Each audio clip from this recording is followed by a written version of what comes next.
Hello সবাইকে, কেমন আছো সবাই? আজকে এই সাদা কলকে ফুলের চারাটা আমার শ্বশুরমশাই কাজ থেকে ফেরার পথে দেখতে পেয়েছিল আর আমাকে এনে দিয়েছে। আজকে এটাই বসাবো। নিয়ে নিয়েছি একটা কন্টেনার, ফুটো করে নিয়েছি আর কিছু খোলামকুচি নিয়েছি। আগে খোলামকুচি দিয়ে ফুটোগুলোকে বন্ধ করে দিলাম যাতে ড্রেনেজ সিস্টেমটা ভালো হয়। মাটিটাও রেডি করে নিয়েছি। মাটির মধ্যে কিছুটা ভার্মি কম্পোস্ট, নিমখোল আর সর্ষে খোল মিশিয়ে মাটিটাকে রেডি করে নিয়েছি। কিছুটা মাটি ভরে নিয়ে গাছটাকে আস্তে করে শিকড়গুলো যাতে ভেঙে না যায় মাটির ডালাটাকে একটু আলগা করে দিলাম।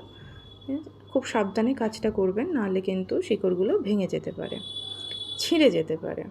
তো তারপরে বাকি টবটাতেও মাটি দিয়ে ভর্তি করে দিয়ে এবারে হাত দিয়ে একটু চেপে চেপে বসিয়ে দেবো। ব্যাস হয়ে গেল। এবারে এতে কিছুটা জল দিয়ে, ভালো করে জল দিয়ে কিছুদিন সেমিশেড এরিয়ায় রাখলেই আস্তে আস্তে গাছটা ধরে যাবে।